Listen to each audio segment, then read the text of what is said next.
I was changing a washer on the utility sink in the basement of the building when I first met him. That is the scene my mind keeps returning to. My hands were locked around a pipe wrench, my knees pressed into a rubber mat, and there was a streak of grease across the back of my wrist. I was 62 years old, doing exactly what I had done every morning for the last 19 years, arriving early, working quietly, and making sure everything functioned the way it should. I heard the elevator doors slide open behind me, and I heard my daughter's voice before I saw her. "Dad, we're here," she called. I placed the wrench down and rose to my feet slowly.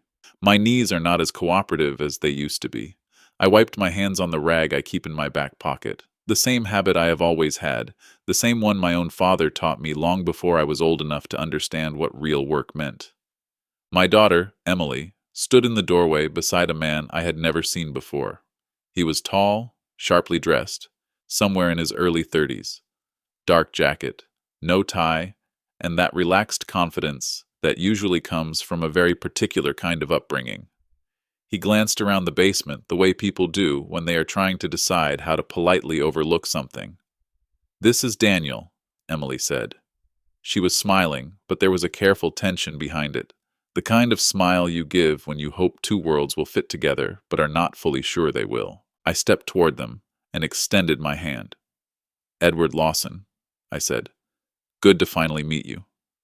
He shook my hand firmly enough, but his attention had already drifted past me, scanning the pipes, the storage shelves, and the water heater in the corner. "You work here?" he asked. "I do," I replied. He nodded slowly, the way people nod when they are quietly categorizing something. "Maintenance," he said. It was not a question. I confirmed it and told him I had been with the building for many years. He offered a polite remark and shifted on, the way people often do when they have already decided how much a conversation is worth. Emily hugged me before they left. She held on just a little longer than usual, and I could sense she already felt something approaching that she did not quite know how to prevent. I returned to the sink, picked up the wrench, and finished the repair. "That is what you do. I should explain a little about who I am, so you understand why I made the decisions I did over the years, because they were decisions, intentional ones, not accidents or situations I simply drifted into. I grew up in Sudbury, Ontario. My father was a machinist, and my mother worked the front counter at a bakery on Lawrence Street for 23 years. We were not poor in a way that crushes people, but we were never far enough from it to stop being cautious. I watched my parents work every single day.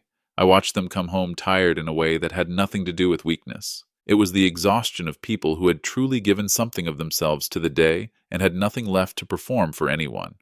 When I was 31, I launched a small property management company with $11,000 I had saved over 8 years and a second mortgage on a house I could barely afford.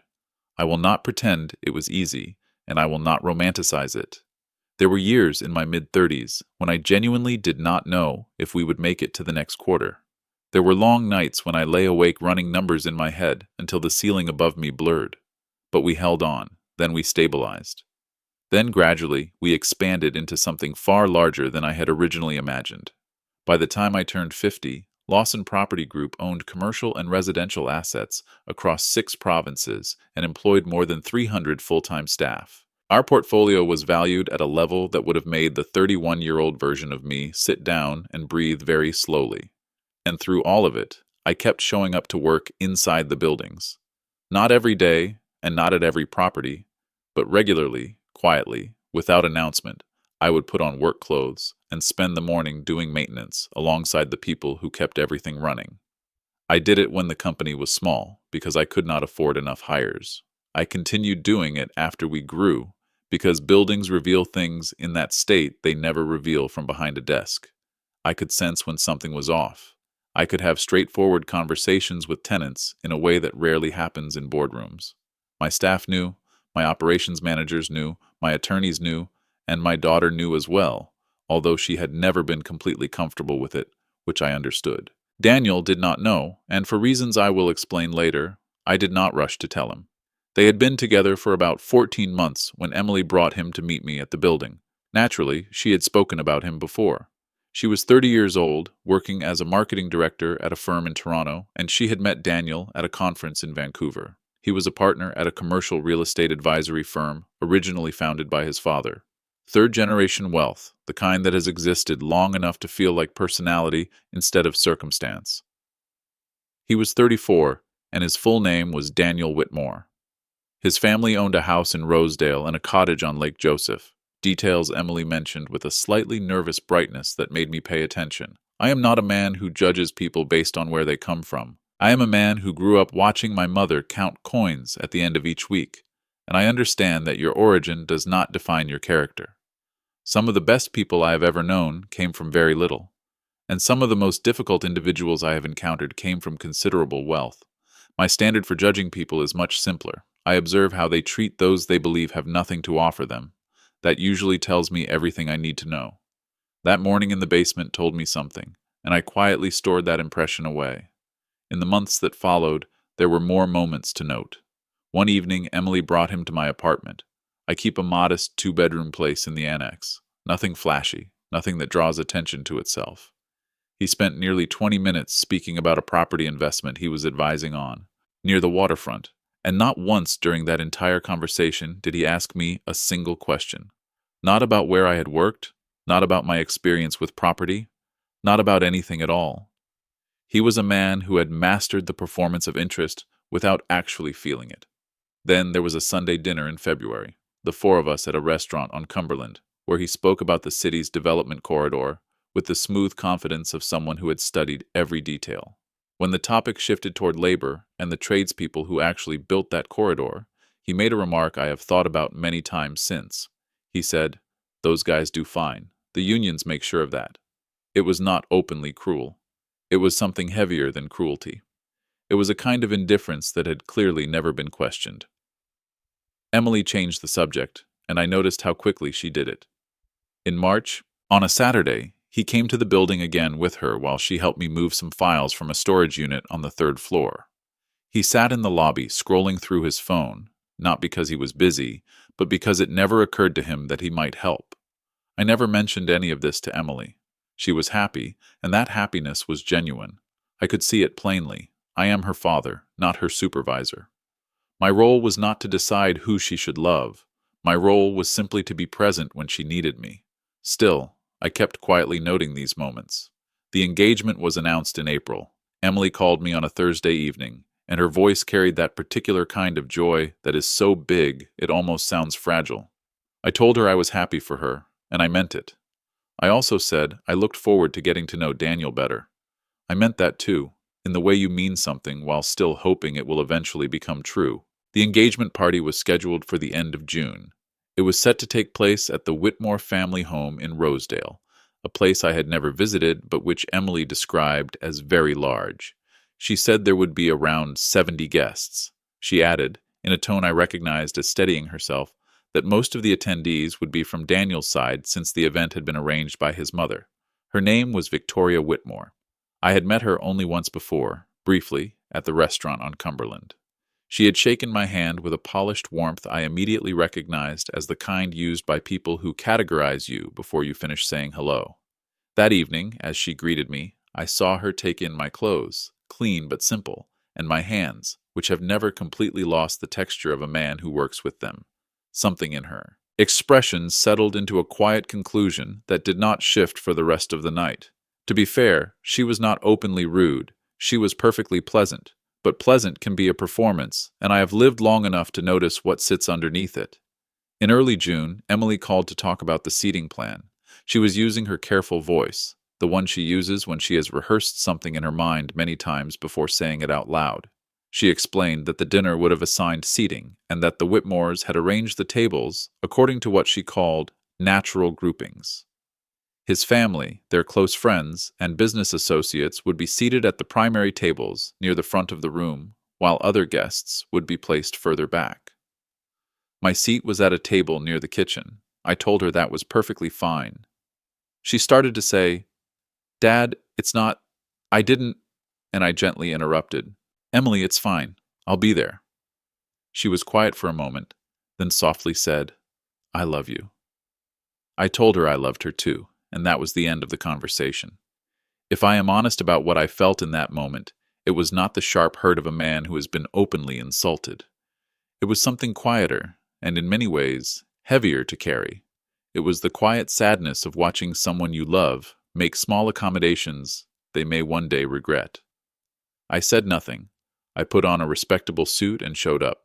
The Whitmore house on Balmoral Avenue was exactly what I had expected. Large, Georgian, the kind of home that has been updated and repainted enough times to look permanent without ever looking new. The garden was immaculate, lanterns lining the path to the front entrance. A catering company was managing the event, and a young man at the door stood with a clipboard, checking names as guests arrived. Inside, the space was elegant in the effortless way that comes naturally to people who have always lived around elegance. White and cream flowers filled the room, candles glowed from every surface, and the air carried a faint, expensive floral scent I could not have named even if I tried. Emily found me near the entrance and hugged me. She looked beautiful, nervous, yes, but undeniably beautiful. I told her so. Daniel came over about 15 minutes later. He shook my hand and said he was glad I could make it, in the same tone people use when they are polite but have not truly considered whether your presence mattered. His father, Richard Whitmore, shook my hand and said, "Edward, good to see you." He had the relaxed assurance of a man who has never had a reason to be anything other than comfortable. I did not resent him for that. Very few of us choose the conditions that shape our comfort. Victoria Whitmore greeted me near the fireplace. She was warm, but I noticed that while we spoke, her eyes occasionally focused somewhere just past my left shoulder. I located my seat, table 7, near the back, close to the kitchen doors. I was seated with two of Emily's colleagues from her marketing firm, a retired teacher who was a distant cousin from my late wife's side, and a couple I had never met who turned out to be Daniel's former neighbors from a condo he had lived in before moving into his current house. The retired teacher, Margaret, was sharp, witty, and had strong opinions about public transit, and we ended up having a genuinely pleasant conversation. Over the years, I have learned that a good conversation at a poorly placed table is still a good conversation. The speeches began after dinner. Richard Whitmore spoke first, warmly and at length. Victoria followed, gracious and well-practiced, saying proud and affectionate things about her son that were sincere, though not entirely free of self-congratulation. Three of Daniel's friends spoke next, amusing in the way men often are when handed a microphone in a room already inclined to like them. Then Daniel stood. He thanked his parents. He thanked his friends. He spoke about Emily with a fluency that surprised me slightly. There was something real there, and I will give him that. An element of genuine feeling that came through despite the polish. He spoke about the future, about shared plans and new beginnings. Then he said he wanted to acknowledge the family members who had traveled to be there that evening. He mentioned his aunt from Calgary. He mentioned his 91-year-old grandmother who had come from Hamilton.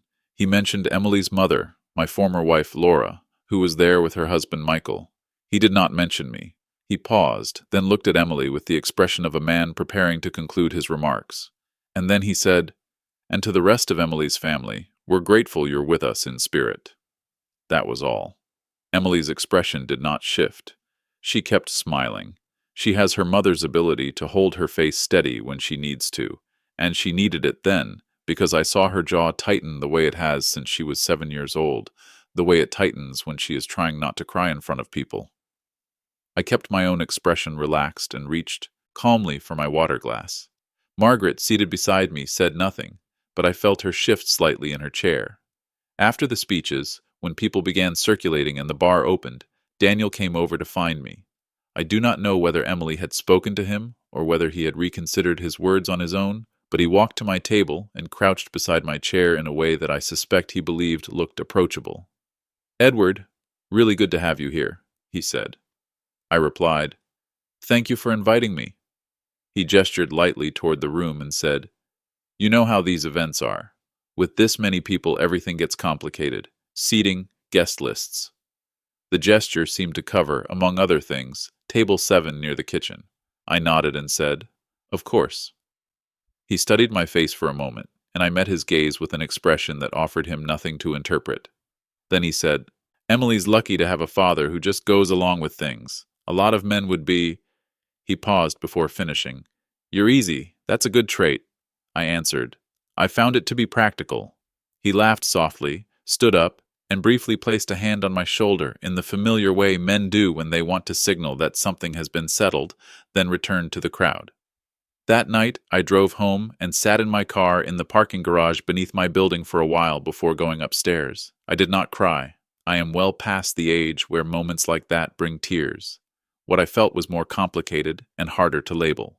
It was not pure anger, although anger was part of it. It was not exactly grief, though there was a sense of something quietly lost. It was the feeling of a man who had spent his entire life building something real, who had treated every person he met with basic respect, who had raised a daughter to understand dignity, and who then sat at a table near the kitchen while being referred to as a presence in spirit. I went upstairs, made a cup of tea, and went to bed. The wedding was set for the following September, about 14 months away. During those months, I observed everything with the patience that comes from 6 decades of living. There were family dinners in Rosedale that I attended, where I was present but not truly included. There were wedding planning conversations that happened around me rather than with me. In November, at a Sunday brunch, Victoria Whitmore asked me pleasantly and with complete sincerity whether I was planning to retire soon. I told her I preferred to stay busy. She smiled and said, "That's wonderful. Buildings always need good people," and then moved seamlessly to another conversation. In December, I had a conversation with my daughter that I remember very clearly because it mattered. We were walking through High Park on a Saturday afternoon when she brought it up herself. "Dad, I know Daniel's family is a lot. I know it's been—" She stopped, took a breath, and tried again. "I see it. I want you to know that I see it." I asked, gently, "What do you see?" She was quiet for a long moment and then said, "That he sometimes doesn't." Another pause. Then she added, "You're the best man I know. I need you to know that." I told her, "I know you love him." She said, "I do." I said, "And I know you love me." She answered softly, "More than anything." I nodded and said, "Then I don't need anything to be different right now. I just need you to keep your eyes open." She looked at me then with a familiar expression, the same one she had at 14, standing in the kitchen of our house on Beach Avenue, when she finally understood something she had been trying not to see. I recognized that look and let it settle. We finished the walk in a silence that was not uncomfortable. In February of the following year, Lawson Property Group finalized the acquisition of a major development portfolio in the Greater Toronto area, a deal that had taken 22 months of negotiations to complete. It was the largest single acquisition in our company's history. My legal team, CFO, and operations director were all present in the boardroom when the documents were signed. There was champagne. I had one glass and set it aside, as I have never been a man to linger long on celebration before moving to the next responsibility. There were press inquiries afterward, and even a feature in the Globe, but my COO handled most of the public communication because I have always preferred to work without an audience. During that time, I was not thinking about Daniel Whitmore at all. I want to be clear about that. I was not planning anything or waiting for some dramatic moment. I was simply running my company the way I always had, trusting that the world has a way of correcting itself if you remain patient and honest long enough. What happened next was not something I arranged. In March, Daniel's firm, Whitmore Advisory, the company he had taken over from his father 3 years earlier, entered preliminary negotiations to secure a significant parcel of land in Etobicoke for a mixed-use development. It was a substantial project, the kind that required equity partners with both capital and a long-term outlook. One of my development managers brought the opportunity to my attention during our routine deal review. The proposal had come through a broker network without any names attached. I reviewed the project profile. The land was strong and the numbers were sound. I approved moving forward to the next stage of due diligence. 3 weeks later, my manager returned to my office and informed me that the sellers had confirmed the development partner on the other side of the transaction. She placed a folder carefully on my desk. Fenwick Advisory Principals, Douglas Fenwick, retired in an advisory role, and Garrett Fenwick, managing partner. I sat with that information for a moment, then called my lawyer, followed by my CFO, and instructed both of them to proceed as they normally would. I also informed them that I would personally attend the introductory meeting, something I rarely do at that phase of a negotiation, but it raised no concerns because my team is used to me deciding for myself when my presence is necessary. The meeting was scheduled for a Thursday morning in April at our offices on Bay Street. It is important to describe those offices because the setting matters. We are located on the 24th floor. The reception area is clean, modern, and understated because I have never cared for spaces that try too hard to impress. The boardroom faces south, and on a clear day, you can see the lake stretching out in a way that reminds you exactly what this city was built beside. I arrived early, as I always do. I was wearing what my assistant calls my standard uniform, a gray suit, a white shirt, and no tie, a small privilege I have earned over the years. I took my seat at the head of the table with a cup of coffee and reviewed the briefing documents my team had prepared. My team arrived, then the brokers, and at precisely 9:12, Daniel Whitmore walked into the room. He was dressed sharply, carrying a leather portfolio, already in mid-conversation with one of the brokers in the relaxed, confident manner of a man who has spent his life in rooms like that and has always felt he belonged in them. He moved around the table, shaking hands. Then he reached me. He looked directly at my face, and I watched his expression shift in a sequence I have seen before, though rarely so clearly.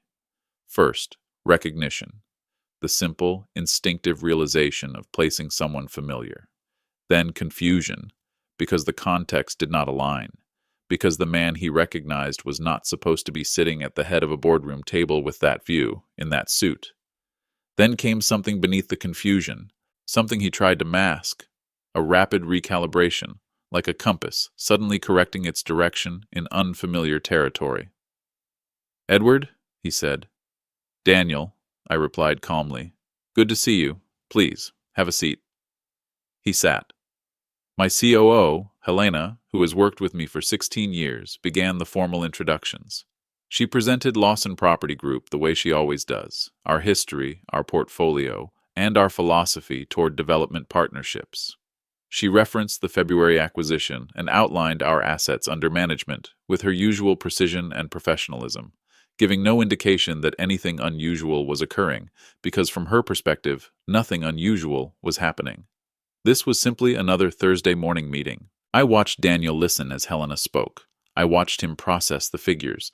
I saw the quiet shift behind his eyes. There is a particular look that crosses a person's face when they fully realize they have misjudged a situation. It is not a single expression, but a rapid sequence of them, each one deciding whether to settle or retreat. I have seen it many times across negotiation tables, and I have always found it more revealing than anything people eventually say aloud. When Helena finished, I spoke about the Etobicoke parcel, what interested us about it, what concerns we had, and how our timeline was structured. I was clear and direct, as I always am, because there is little value in attending a meeting only to circle around the real subject. Daniel asked thoughtful, well-prepared questions. To his credit, whatever internal recalculation he was experiencing, he remained professional and handled the discussion with competence. His understanding of the project was solid, and it was evident he had done his homework. About 40 minutes in, there was a natural pause in the conversation. I looked across the table at him and said, "Daniel, I think we should acknowledge the situation, since we are both aware of it." He nodded and said, "Of course." I continued, "I want to be very clear that my interest in this project is strictly commercial. The land is strong, and the structure has potential. I would like us to proceed on that basis, and I would suggest we leave any personal history outside this room." He answered immediately, "Absolutely." I nodded. "Good." And the meeting continued without disruption. By the end, we agreed to move forward to the formal term sheet stage. It was a reasonable and professional outcome. The broker appeared satisfied. Once everyone else had left the room, Daniel remained behind, which I had anticipated. He stood there for a moment and then said, "Edward," I replied, "go ahead." He began, "I want to," and then stopped. He was a man accustomed to confidence in every room he entered, and now he was in one where that confidence did not come as easily, and it showed. "I want to say I didn't know," he finally said. "I understand," I answered. He continued, "Emily never explained." I said, "No, she didn't." He looked directly at me and asked, "Why not?" I paused before responding. "That," I said, "is a question worth sitting with." He shifted slightly and added, "The engagement party, the way everything was arranged."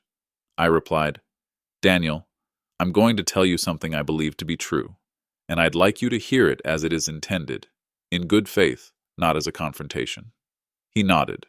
I continued, "The question was never what I owned or what I had built. I have never needed anyone else to know those things in order to know them myself. The real question was how you treated a man you believed had nothing to offer you." I let that sit for a moment before adding quietly, "The answer to that question told me a great deal, and I have been observing that answer for more than a year." He said nothing. The silence stretched, not uncomfortable, but heavy with recognition. I finally added, "I genuinely hope you reflect on it, not for my sake, for Emily's." He picked up his portfolio and said, "I will." Whether he meant it or not, I still cannot say. What I do know is that I meant every word, and I spoke them without anger, which is the only way I know how to say the things that truly matter. Emily called me that evening. She had clearly spoken with Daniel. I do not know the exact details of what he told her, but something significant had been said, because her voice carried the weight of someone who had just set down something she had been carrying for a long time. "Why didn't you tell me it was his firm?" she asked. I replied, "I found out 3 weeks ago. I didn't think it was mine to manage." She said softly, "Dad." I answered, "Emily." She was quiet for a moment, then said, "He called me tonight. He wasn't unkind, but—" She stopped, searching for the words. "He seemed more concerned about how it looked than about—" She trailed off again. "He said he felt ambushed." "I can understand why he might feel that way," I said. "Do you?" she asked. "Yes," I replied calmly. "Someone who has never examined how they treat people they see as beneath them will always feel ambushed when that examination arrives from outside. It's uncomfortable, but discomfort does not make it unfair." She was silent for a few seconds, then said quietly, "I've been making excuses." "I know," I told her. "For a long time," she added. "I know that too," I said. She exhaled slowly and said, "I thought that if I didn't turn it into a big issue—" "You thought you could love him enough that it wouldn't matter," I finished gently. "Yes," she said. "That," I replied, "is a very human thing to believe." She cried a little then, not completely. She still carried her mother's composure, but just a little. I let her. After a while, I said, "Whatever you decide, I will be here. I won't tell you what to do. I've never done that." She nodded. "I know," she said. I continued, "You've always had good judgment. Sometimes you've chosen not to use it, and that's different." She laughed softly, a small, tired laugh. "You're very annoying," she said, which is exactly what she used to say when I reminded her of truths she had known since she was about 11. I told her I loved her. She told me she loved me back. We said goodnight. The Fenwick advisory deal did not close. That wasn't my decision. It was a commercial choice made by our teams together, because the equity structure ultimately didn't align. I didn't see it as a loss. The wedding didn't happen either. Claire called off the engagement in June. She told me herself on a Sunday morning over coffee at a cafe on Ronis, one we'd been visiting since her university days. She was calm, sad in that quiet way people grieve something before it's truly over. The easier kind of grief. "I kept waiting for him to surprise me," she said. I asked, "Did he?" "Not in the way I wanted," she answered. "I didn't say anything that could fill that space. Some spaces shouldn't be filled." She paused, then added, "I thought about what you said about keeping my eyes open." "I remember," I said. "I had them open," she continued. "I just kept choosing to look at something else." "That's honest," I told her. She smiled faintly. "I learned it from somewhere." We drank our coffee outside on Ron's Falls. Saturday mornings in June in Toronto are slow and golden, with people, dogs, strollers, and nowhere urgent to be. I thought about all the mornings I had shared with her, all the versions of her I had watched grow into this one. She reached across the table, placing her hand on mine.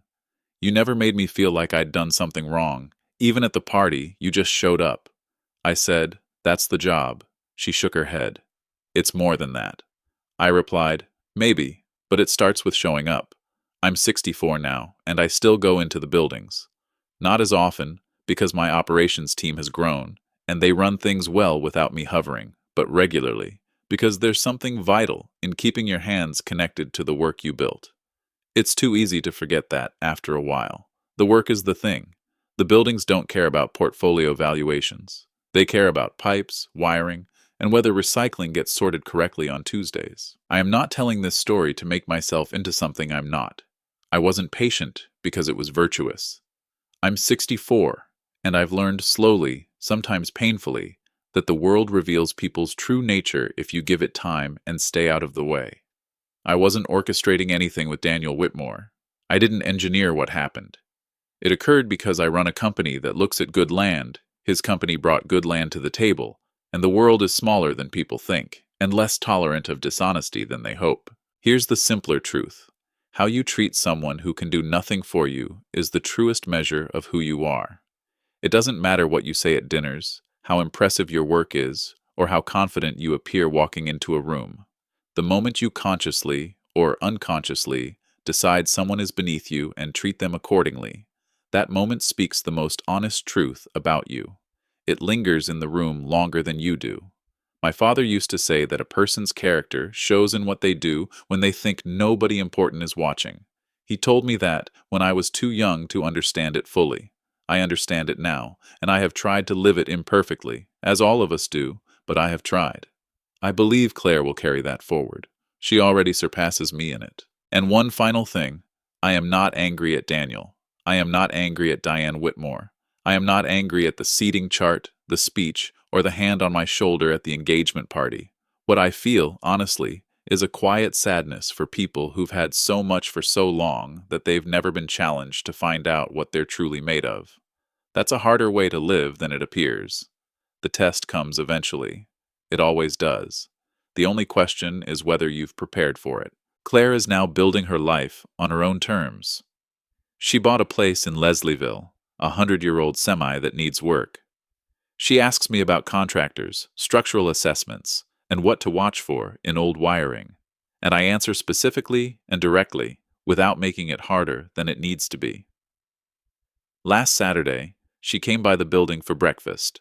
I was in the lobby talking with Frank, one of our maintenance staff, who's been here 11 years, and whose son plays 8A hockey in Barrie, a kid I've been following for most of his career. Claire watched us talk. Walking up to my office afterward, she said, "You know everyone here?" I said, "I've been here a long time." "No," she said. "I mean you actually know them." "Of course," I said. "They do the work." She was quiet a moment. Then she said, "I think I'm starting to understand something I should have realized a long time ago." I asked, "What's that?" She looked at me and said, "It's not about the buildings." I smiled. "No, it never was."